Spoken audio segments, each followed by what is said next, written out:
We All are right. streaming. Looks like we are live. Awesome. Hello, everyone. I am Callie Mao. Thank you so much for joining me for ICN's first presentation. I am joined today by my awesome co-host, Nico. Say hi, Hey, Nico. what's going on? Hey, what's going on, everybody? What's going on? We here. We here. Awesome. Well, thank you guys so much for joining me. Today, we are going to be talking about healthy self-esteem and really why it affects our relationships. If you didn't catch the presentation last week, I am Callie Mao. I am a relationship coach. And I really got to this point because I was the gal who was the relationship train wreck. And I always found myself in unhealthy relationships, constantly seeking that validation. So I got to the point where I immersed myself in learning everything that I could about relationships. And part of that was, I guess the main reason for that was to become healthy myself. And as I started healing and learning all of these things about relationships, it became clear to me that I wanted to help other people do the same thing.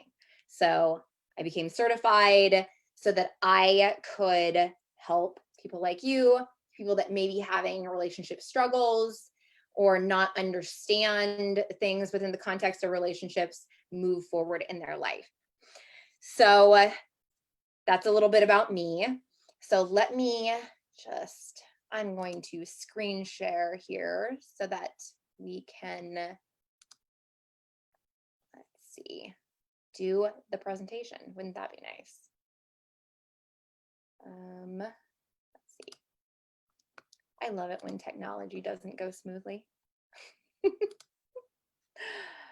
All right, here we go. Can we see it? Are we on? Yes, I think we're on, hopefully. If not, somebody like scream at me. But so this is Healthy Self-Esteem 101. Thank you so much for coming out and watching today. Ultimately, like I said, I'm the relationship coach. So I am going to be the one addressing this matter because I want people to understand the link between healthy self-esteem and ultimately how it affects our relationships.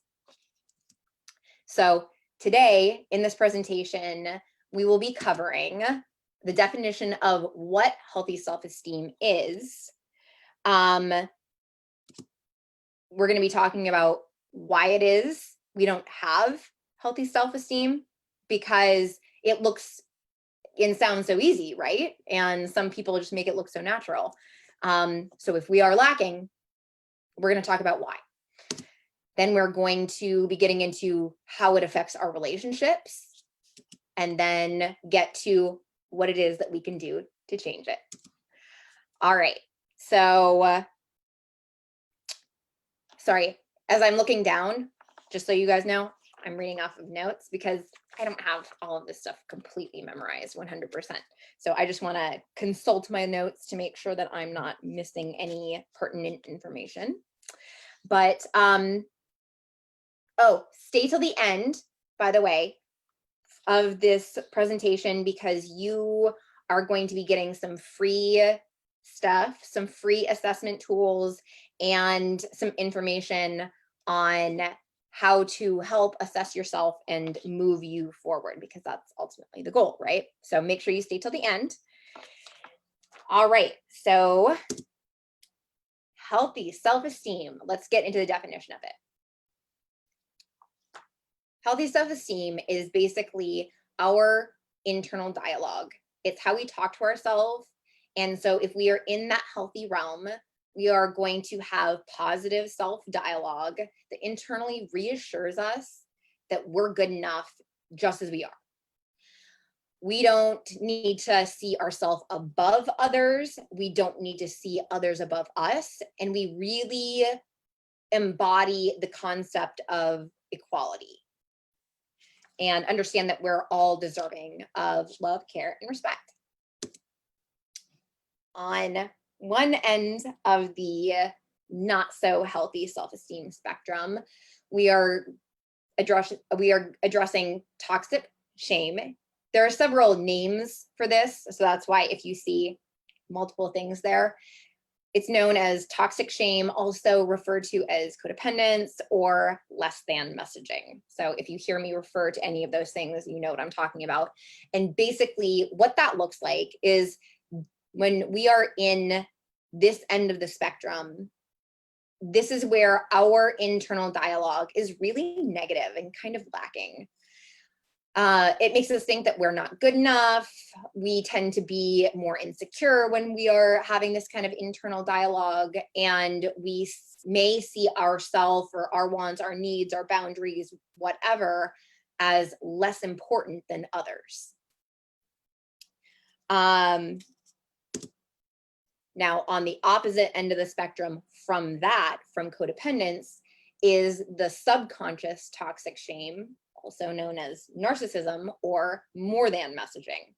So the reason that I call this subconscious toxic shame, or it's known as subconscious toxic shame, is because what's really happening here in the background of this kind of messaging and behavior is that our less than messaging is being triggered, but it's so hurtful that it comes out in order to overcompensate for that less than messaging.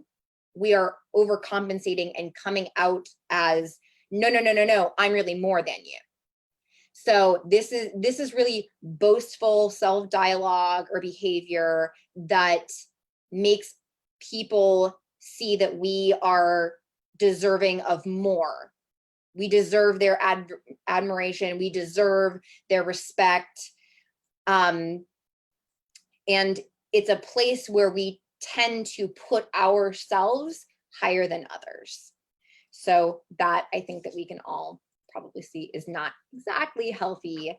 And just so you know, we have, the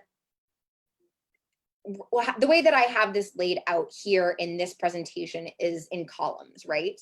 But really, this isn't necessarily a matter of I belong in this middle column, and so nothing I do is outside of this middle column. That's not the way that this really works.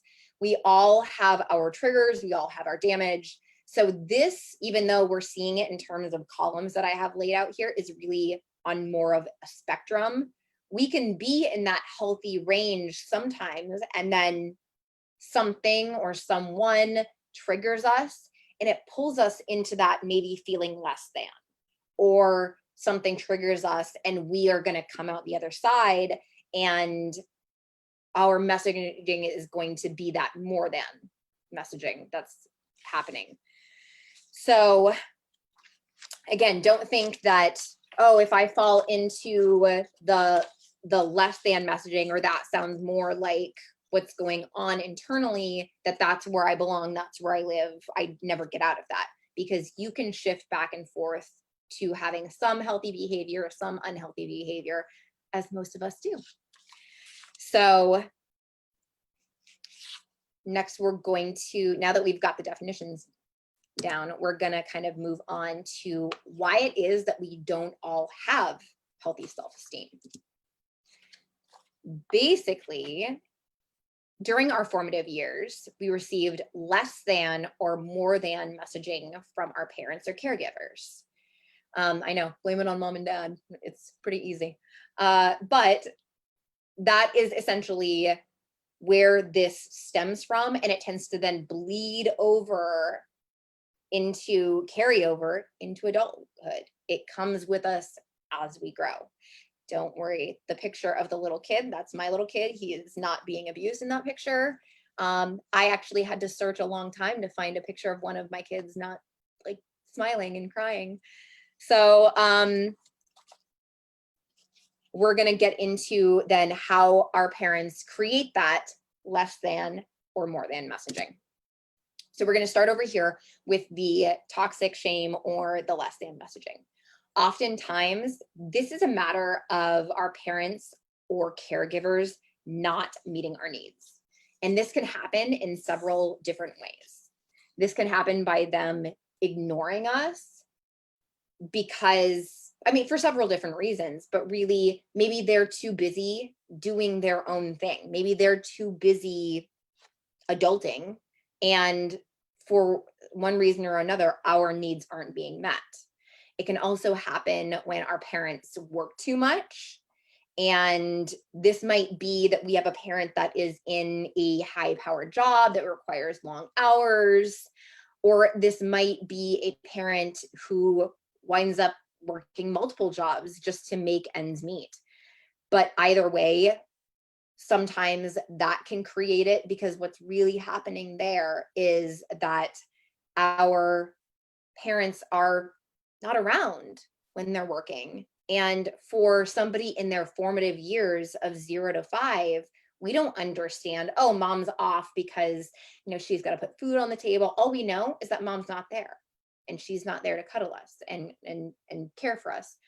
And again, if you are working and away from your children, you don't have to feel neglectful. Hopefully they are with a caregiver that is actually giving them attention, and so their needs are still being met.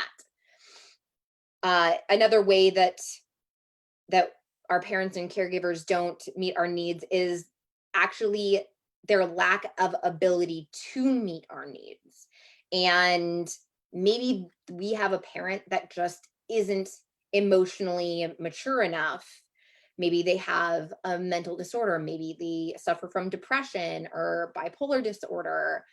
Maybe we have a parent that suffers from addiction, drugs, gambling, alcoholism, things like that. And so our parents, because of their own emotional baggage, then aren't able to meet our needs. And unfortunately, sometimes it is a matter of intentionally not meeting our needs, which is where we fall into sort of a realm of controlling and abuse. And hopefully that's not the case, but for some people that is. So that is this kind of an overview of different ways in which our parents may not have met our needs. Sometimes it's accidental, maybe there's the best of intentions, and other times it's not intentional. So we're going to move over into the subconscious toxic shame and the more than messaging. And oftentimes getting over here is when we feel that it is okay for us to put out that more than messaging as if we are above other people. This can often occur because a parent or caregiver actually over cares for us. And so in an attempt to love and care for us, they forget to teach us to actually do for ourselves. And really, what is going on in the background there is that we are learning that our wants and needs are more important because our parents are willing to bend to our every whim. So what's going on there is it teaches us the behavior that this is okay for me to ask anything of anyone and not have any boundaries, and that all of that kind of behavior is okay because that's how we deserve to be treated. It's the deserve to be treated like we're special kind of mentality, and that can get us into some narcissistic behavior. I wanted to share a story about how I personally, I consider myself to be in that healthy self-esteem range most of the time, but I want to share a story about some behavior of mine personally that can fall into maybe this narcissistic behavior, this range. So my story is that when I was a little kid, a little girl, my mom stayed at home with us when until I was in school full time. And I had a very loving mother, and she was the mom that did everything for her kids. Not that I'm not grateful for that, because I am. But one of the things that I struggled with as a kid was picking up after myself, because if I didn't pick up after myself, my mom might gripe at me, but if I still didn't do it, I kind of like, she would wind up doing it. And so I struggled learning how to pick up after myself. So, of course, going into adulthood with that mentality of not having to pick up after myself, you can probably imagine that my place was pretty messy as a young adult transitioning to life on their own. I didn't have the best cleaning skills, but even still to this day, I sometimes struggle with silly things like I will, drink a soda and I'll be standing in the kitchen as I'm doing it, and then I'll finish it and set it down and move on to the next thing and not throw the soda can away. And so my husband likes to give me a bunch of crap because he is always like, there's always just little things of trash on the counter. And it's basically after me not picking up after myself, which is a terrible habit of mine, because what I am conveying is somebody else can clean up my mess. Again, not intentional on my part, but this is one of those instances where even though I had a very loving parent that had the best of intentions, she didn't teach me to do for myself, which then caused some behavior where I now struggle with this because it's not exactly considerate of others.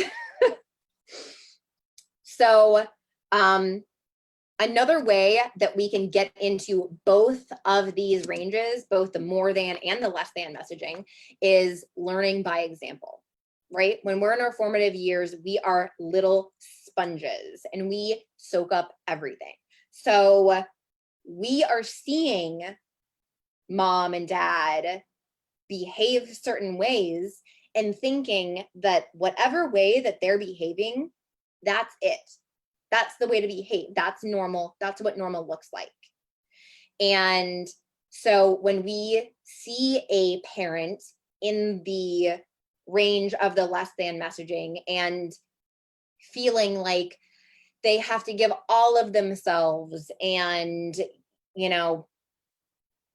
and put other people first and never give to themselves and, things like that, we can learn that that is then our role.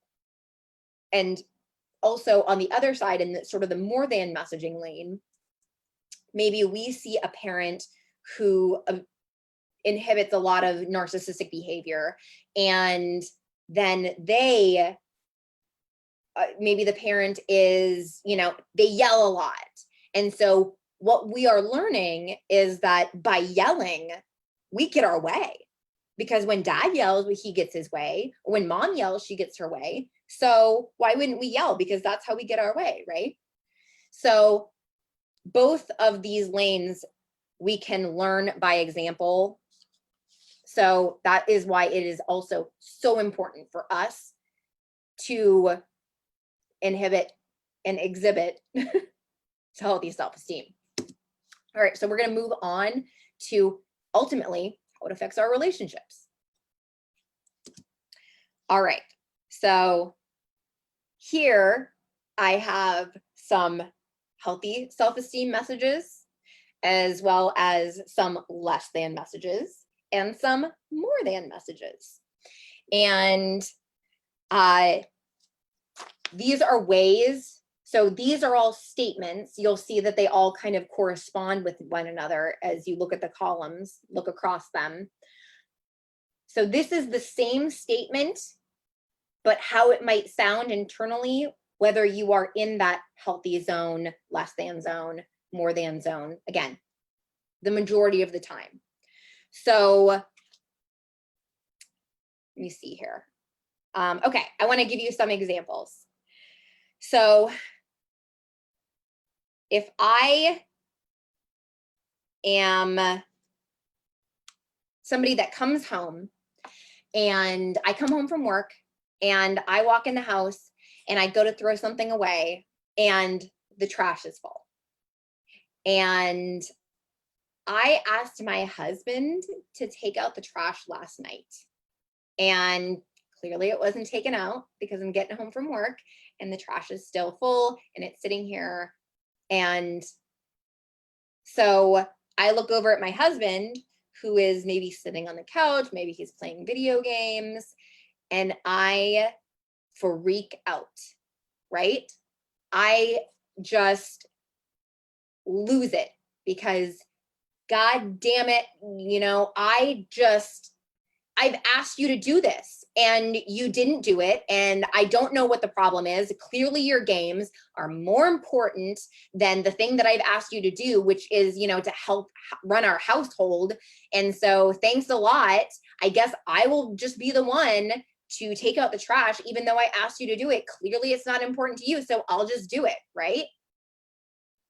So here is an example of where the message that I'm conveying is that I matter the most, and that my needs and my wants are more important than my husband's.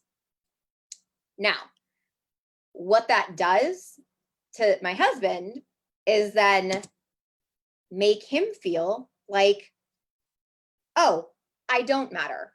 My needs and wants then aren't important. And so what I have done is, by exhibiting this narcissistic or more than messaging behavior, I then trigger his less than messaging. And so ultimately what we're aiming for is something in the middle. So I want to take that same example and how we can handle that to then hopefully not be triggering to the other person. So same scenario, I come home and the trash is full, and I look over at my husband and I see him playing video games on the couch, and I can walk over to him and say, "Hun, are you at a stopping point? Can you pause this for a minute?" And if he says yes, then great. If he says no, then I can say, all right, let me know when you're at a pause point, because I want to talk to you about the trash. Okay. So let's pretend we're going to have the trash conversation. So he turns his attention to me and I let him know, hey, I asked you to take out the trash last night and it's still full. Can you please do that? There's no need for me to elevate the situation and make him feel that what I want for him to take out the trash is more important than him playing video games. Who am I to judge that when I have just walked in the house and not had a conversation with my husband? So, maybe he had a hell of a day at work and came home and was like, you know what, I just need 20 minutes to unwind. And maybe I came home in the midst of that. We don't know. So it's better for us to be able to assert what it is, assert our wants, assert our needs. I still am asking him to stop what he's doing and please take out the trash. I'm still, communicating what it is that I want, what it is that I need, but in a way that does not then trigger his less than messaging. And ultimately, this is how arguments start, right? And this kind of situation of the healthy self-esteem and how we communicate within that range is how this affects our relationships, right? Situations just like the trash happen all the time. And this is where couples argue. And, after I've gone off and like, I guess I'm just going to take out the trash. And then he's like, oh no, I guess I got to stop what I'm doing. Jesus, I just wanted a few minutes to play. These kinds of arguments, they happen all the time in relationships. So if we can learn to stay in that range and communicate in that healthy self-esteem zone, that is ultimately what is going to be best for our relationships. That is how it affects our relationships. So, and this is just one example. I'm sure that you guys can probably think of 1,000 others in your head that you've probably come up against in your relationships. So the big question is, what can we do to then change it? If we've already identified, okay, maybe I'm not in that zone, maybe I'm not in that healthy zone, maybe I'm in the less than zone, or maybe I'm in the more than zone. Again, the majority of the time, we all have our healthy behaviors, we all have our unhealthy behaviors. The question is, where do you live most of the time? And so if we're not in that healthy zone, what is it that we can do to change it? The goal is to be here, right? So how do we get there? The first thing that we need to do is actually work on identifying the less than messages and more than messages that we struggle with. Because if we don't know that we're struggling with them, how do we change them? So actually identifying them is the first step. Well, in order to identify them, we need to be somewhat mindful about our triggers. And again, we all have them. So even though I might live in that healthy zone a lot of the time, I can come up against certain people, you know, if I run into my ex-husband, I'm not going to behave the same way as if I ran into my best friend. I'm going to be extremely triggered. So we need to be mindful about our triggers, our weak points, so that when we are getting out of that healthy zone, when we're being triggered, we know how to actually identify it. So once we have identified and we're practicing mindfulness about our triggers, which, oh, by the way, can I just say, I'm a huge, huge fan of mindfulness meditation. So if that's something that you can incorporate into your daily routine, I highly suggest it. I find it incredibly helpful. Joseph Goldstein actually referred or described meditation as the practice of being able to see behind the waterfall. So instead of being in the waterfall of life, imagine that you are in a cave behind the waterfall, and everything that's coming down, all that water, all those thoughts, everything that's happening around you, you're just able to sit there and observe it. Mindfulness meditation, very much like that. If you're not a huge fan of meditation, you can notice when you're being triggered because you are not relaxed and calm. If you are ever not out of relaxation, if you are ever out of calm, you are being triggered in some way. So that is the mindful part of it if you don't actually want to meditate throughout the day, which again, I highly suggest anyway. But what we're going to do once we are identifying, being mindful, and starting to learn about when our unhealthy messages are being triggered is I want you to then come up with a phrase to reassure yourself. So maybe the less than message that's being triggered in you is I'm not good enough. For me, that's my go-to. So then the reassuring message that I'm going to tell myself when I can be mindful about, you know, what's happening right now is that I'm telling myself I'm not good enough. I have to then actually tell myself internally, no, that's not true. I'm good enough just as I am. I'm not perfect, but none of us are. So whatever phrase you come up with that works for you to combat those unhealthy messages that you're experiencing or the unhealthy behavior that you're exhibiting, you know, whatever gets you into that zone, whatever really feels like it hits home for you, that's what you should do. Stop and reassure yourself with that healthy message And what you're really doing here is you're actually like reprogramming your brain. So if it doesn't even feel supernatural at first, that's okay, because it's not going to, because you're going against what your natural habit is, which is to be outside of that healthy zone.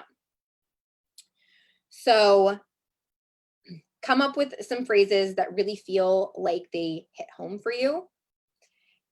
And then once you have reassured yourself, once you are back to calm, you can respond to the situation, respond to the trigger from a point of calm. Don't react. React is different than respond. Respond to the situation by communicating a healthy boundary. Whatever it was that triggered you, you can communicate it from a place of calm. If you are yelling, or if you think that you are going to say something and you are not feeling internally calm, you're reacting. So I always suggest that you get to a place of calm before letting something come out of your mouth, because I can almost guarantee you will regret it. So this is kind of the practice of how we start changing the messaging. But again, I will tell you that you need to give yourself grace in this, because this is not natural for some of us. For some of us, it is. You know, that's great. I was not one of those people. I lived in a very unhealthy zone. So to get out of that is really a practice. It's doing this every day. It is doing this every time you notice that you are outside of calm. And they say it takes 21 days to create a habit, but what you are doing is you are breaking years of habitual pattern and thinking.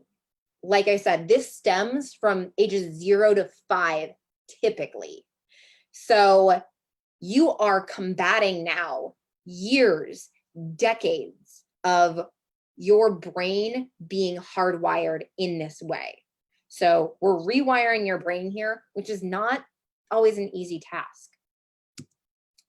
So now it is time for you guys to actually do the work for yourself. So the messaging that I showed you earlier, some of the messages in the healthy zone, in the less than zone, in the more than zone, I have a more complete copy of that, and you can get your free PDF. All you have to do is comment the word interested in the comments, and I will get you your copy, your free PDF of the internal messaging.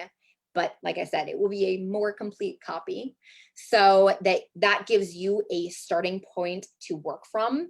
And you're going to take that bad boy and you are going to circle, or you are going to highlight, or you are going to star, in whatever way that gets your attention.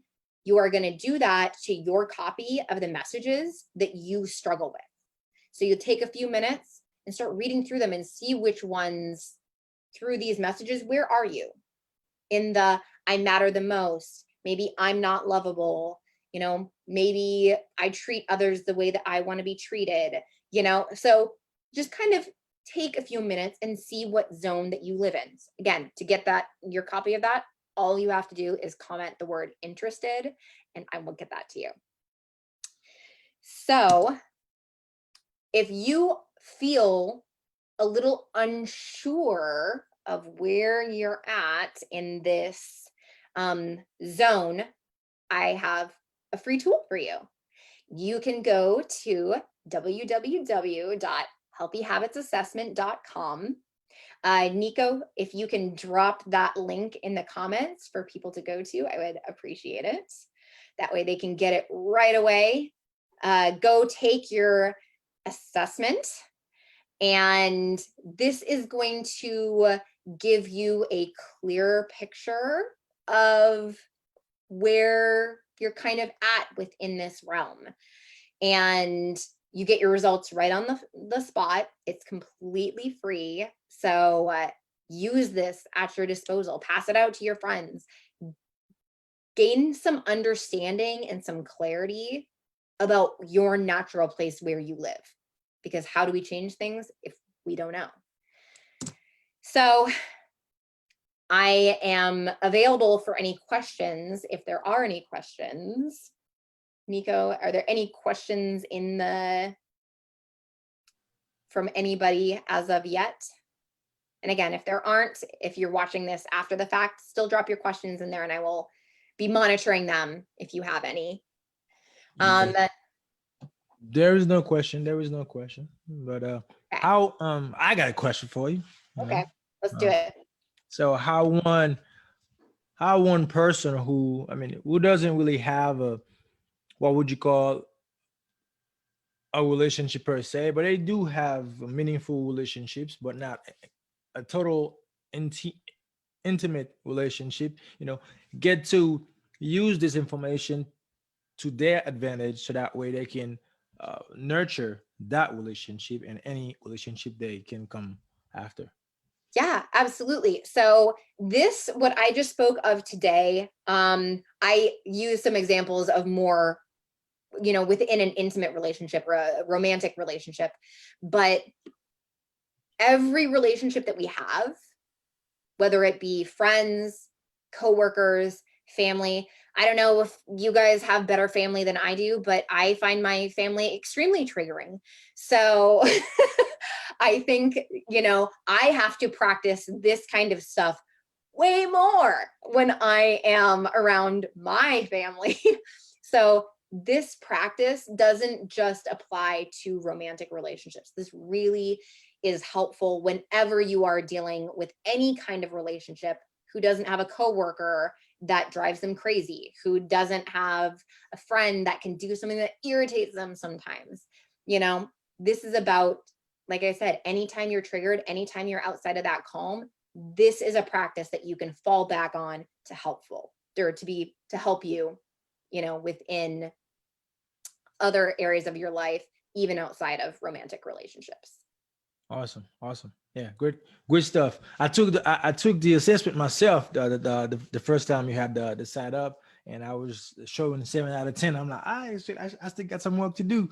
So 7 out of 10 it's not too bad at all. It's not too bad. Yeah, that's where, I had rated myself too, was like, okay, like I think that I'm somewhat of a healthy individual internally, but there's always a room for growth. And again, I'm very mindful of, oh God, when I'm around my family, I get, maybe I get more triggered, or this person really triggers me in this way or whatnot. So we all have room for growth, for sure. You can find me on Facebook, my Facebook page, Callie Mao Coaching, Instagram at Callie Mao Coach. I'm Callie Mao Coaching across the board. I know it's super like vanilla, but I'm hoping that everyone will join us again next week for our next presentation. Nico, what are you gonna give us? Well, you see, I've been cooking a little something on the side, and as a high performance coach and leadership coach, the one thing that a lot of us need to understand and start to cultivate is, there are many things out there that one person could do to to better themselves. Many, and what I've come to realize and what I've come to learn is that there are three main qualities that one leader, one person should have. If they don't have it already, cultivate those qualities in order to lead themselves to a better leader, better person, better parent, better businessman, better coach. You know, anything, any endeavor that this person is entertaining, those qualities have to be there for them to get to the next level. And stay tuned. I'll be dropping a couple, a few videos here and there talk about those qualities. And then on Sunday, well, actually Sunday, I, I'm going to be in transit. I'll be traveling starting Saturday.